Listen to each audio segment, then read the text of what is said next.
Hi, and welcome to another episode of Nappy Changing and Brand Building with me, Laura Crawford, CEO of Mama Bamboo. And today I'm delighted to be joined by Liz Rawlinson, who is the founder and CEO of Gus Beau, the makers of some beautiful, aesthetically pleasing, sustainable playmats. So no longer does your living room have to look like Crayola threw up in there. The mats are all Scandi prints and beautiful designs. So welcome, Liz. Hi, thanks so much, Laura. Thank you for having me. It's an absolute pleasure. Well, I was really excited actually to have you on because I really like your playmats. I had the living room from hell for about 3 years when my children were little. It was red and yellow and blue, and yes, it did not go at all with the aesthetic of my house. So I was very pleased to see your mats come onto the market. Oh, thank you. Thanks so much. I mean, that's exactly why I made them. Because when I decided to look for a playmat for my son Gus, I just couldn't find one that wasn't going to just take over my front room and just make it look, all primary colours.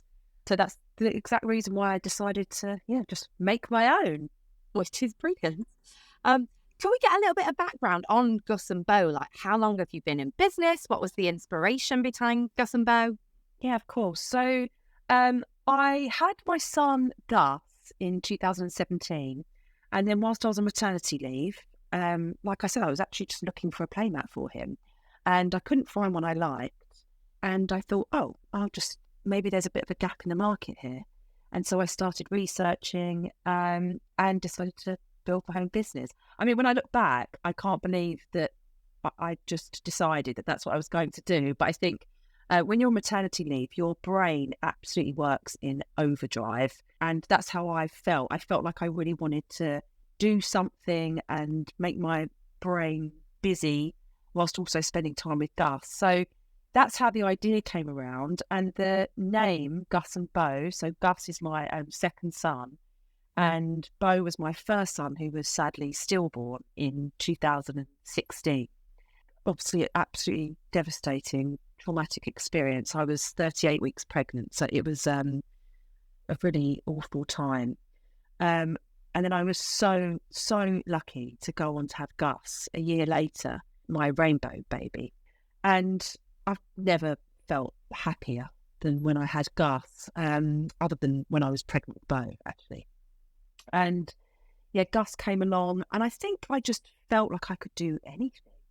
And because something so bad had happened to me, I just felt like, well, I might as well just go for this and, try it out because I've got nothing to lose.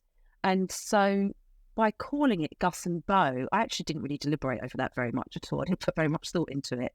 I just realised that I would get to say Beau's name every day, and that's what happens. And I love that he is still so much a part of my life every day, and that, to be honest, he gave me the motivation to be able to go on and start my own business. I set up a lot of it on maternity leave in 2017, but then launched it in 2018 in March.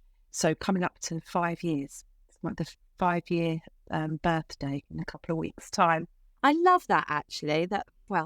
Obviously a really awful and traumatic experience, but to turn that into something positive. That actually, like you say, you get to say Beau's name every day. You get to see his legacy playing out in a really positive way for you and your family and for other families. It's a really nice turnaround type story. But you did go on to have a third child, didn't you, actually, shortly after you launched Gus Beau? I did. Sorry, I think I said my dates wrong just now as well, because I am terrible at years. I'm so bad at remembering what happened and when. So I actually, I launched the business. I set it all up in 2018. I launched it in March 2019, which is 5 years ago. And then in the December of 2019, I had Jerry. So I was obviously pregnant for quite a lot of the launch year of Gus Beau. I then had Jerry. And then in 2020, March, we obviously went into lockdown. So I would say the 2 years of launch, 2019, 2020, were a real roller coaster. I also found going from having one child at home to two I found it really difficult going from Gus to Jerry. I still find it tough now. Gus is 6 and Jerry's 4. And I love it. I love them with all my heart, but I do find it difficult, especially alongside a business as well. But yeah, when I think back to how was it launching a business whilst having a baby, I think you blank it. I think you blank a lot of it out. Because we did it, we got through it, and still here now to tell the tale. And Gus and Beau still going strong. So I think it was just part of it. And a big thing for me is that Gus and Beau isn't a job; it's part of my life, and it's part of our family's life as well. So my husband was a huge part of it at that point as well. He really helped me, especially on the logistics side and during lockdown. But I think that's the big thing for me, is it's not that I'm off to work. It's that Gus and Beau is part of my life. It's just another part of my life in addition it's to part of your family, my family. life and part of the fabric of your family. Exactly. Yeah. And I think that's something that you kind of have to do if you're running your own business and alongside of your family as well. You have to kind of incorporate it into everything, everyday life. And I take it, do you still work from home a fair amount? Are you managing to kind of flex it around family life? Because I always find that, for me, that's one of the biggest positives of running my own business. Yes. I work from home a couple of days a week. I still do the school pickups and the drop-offs. And I just got to manage around the kids rather than sort of having to park them off somewhere else to make time for business life. I think on some random days I'll be working in the office and I'll quite often have my son or my daughter sat behind me doing something else, just kind of join in with whatever I'm doing. Yeah, so I'd say mine is a bit of a combination. So one of the main goals of me starting this business was to have a more flexible working life. First goal I wrote down was being able to take my children to school when the time came. And obviously Gus was a baby when I launched. And that has come true. I am able to do that. And I come from a working background where there was no flexible working when I was working full time. You wouldn't have dreamt of asking to work from home. So that just didn't happen. So I was out of the house, from when I was working full time. You would leave the house at 7:30, 8, and you don't get back till 6:30, 7. And that's changed so much anyway for a lot of people. But for me personally, being able to run my own business, working from home, we have childcare as well, because I would think I would really struggle to run my business between 9 till 3 all week. So we have childcare as well alongside. Gus is at school now. Jerry will be going to school in September. So things progress, don't they? I mean, our life has changed a lot from when I first launched, of having a 2-year-old and a newborn, to having a 6-year-old and a 4-year-old. But yeah, I mean, and they are a big part of it. Yeah, and also in a post-COVID world. So the world has changed slightly. More people work from home. More people recognise flexible working lifestyle. But your children are still quite young. I mean, mine are now 8 and 10. And I still find that in the evenings, they still need me more. Whereas our chief operating officer, her son is 14. And actually, he doesn't need her in the same way. It's nice that she's in the house, but it's not this constant, can you get me a snack? And no, it helps. Yeah. It does change over time. Yeah. And when I'm with Gus and Jerry, I switch off. And that isn't something I was good at doing early on. And I've had to learn that over 5 years, is that you can't do everything all at once, especially when you've got a brand that it is important to have a social presence, and that is all in your hand on your phone.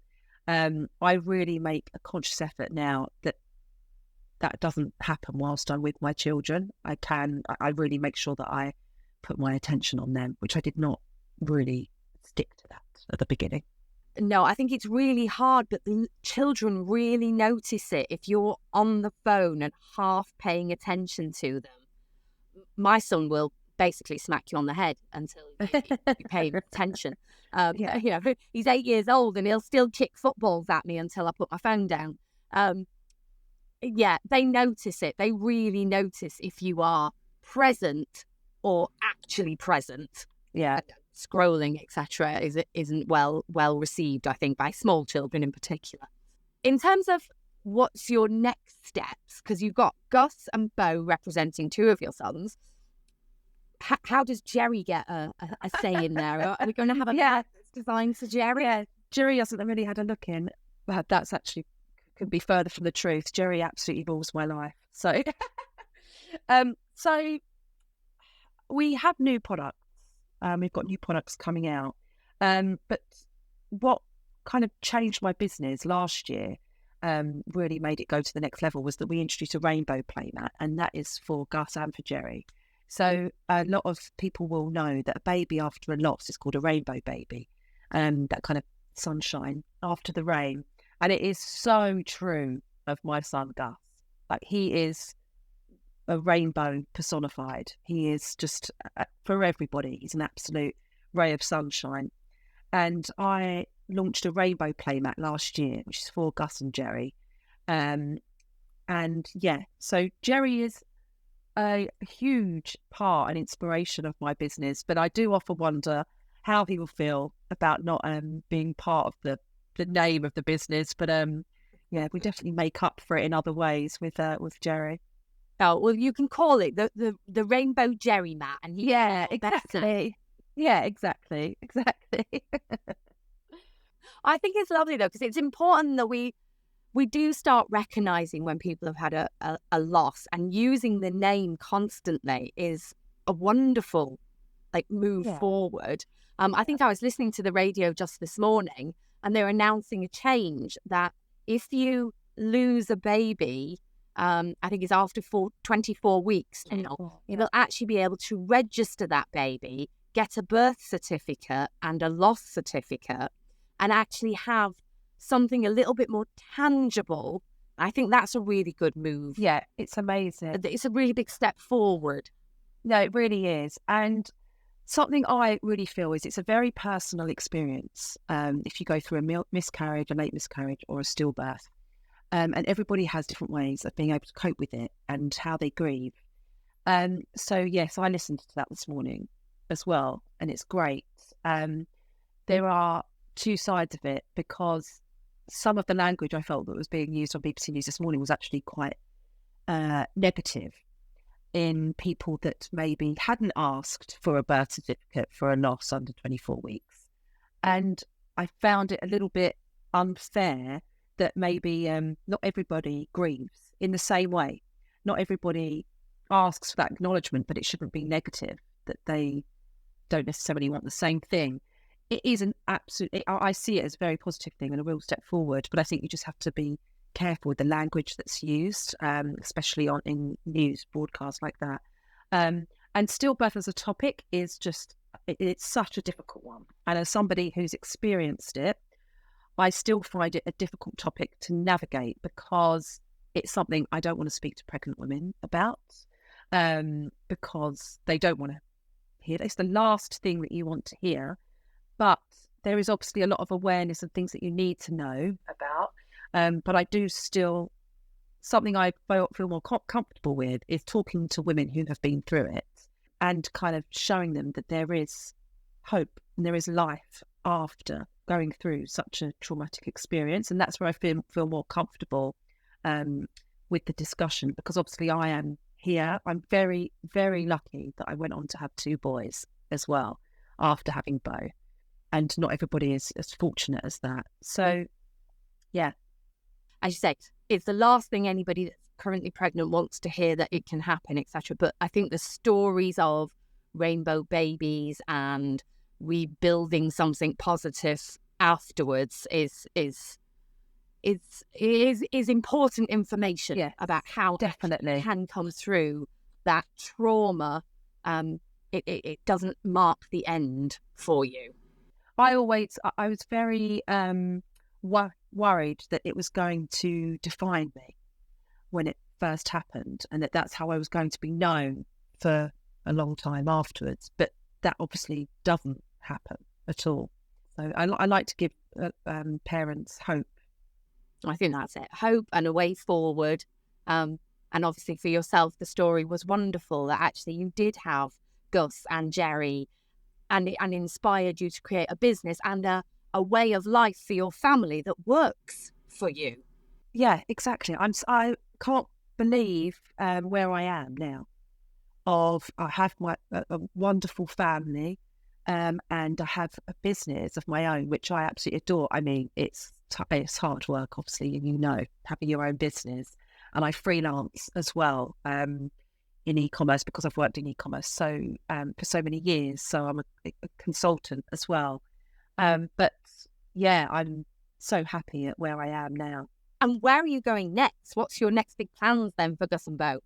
So we are always bringing out new playmats because trends, they just change all the time. So 5 years ago, my very first playmat that came out was grey and white. It was grey with white triangles, white with grey triangles, and then a circle one as well.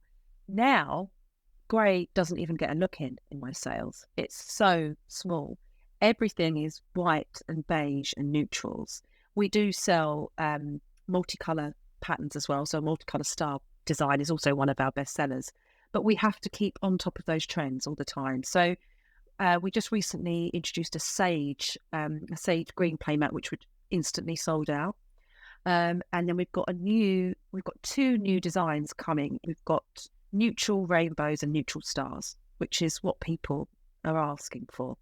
And we also have a changing mat, the vegan leather changing mat, which is coming out later this year.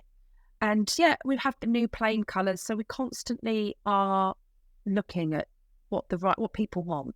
And I think the only thing I would say that's tricky when you have a baby business is that I was in the thick of it for however many years. So whilst I was selling baby playmats, I needed a baby playmat. So I knew what people needed. I am not at that stage anymore. So I have to really keep on top of what people are looking for. I'm quite lucky that I have 7 sisters and I'm the second eldest.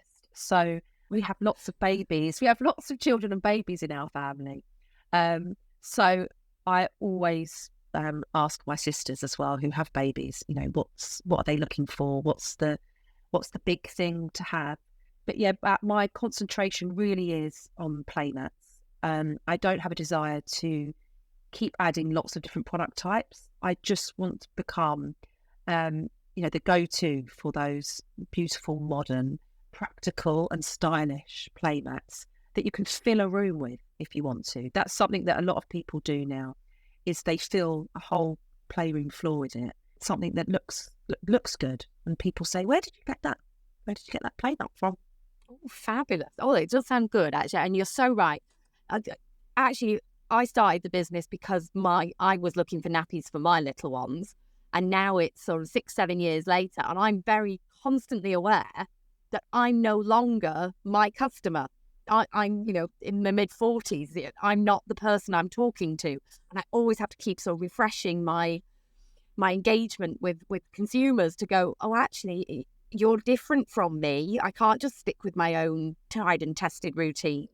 But yes, I totally understand where you're coming from on that. And I will say, I did think to myself, oh, we must get some of your change mats when they come out, because I'll bet our clients would be really interested in them. Actually. Absolutely. Yeah. We'll have to make sure we promote them for you, because, yeah, we do all the nappies and wipes, and your change mats would be the perfect accompaniment.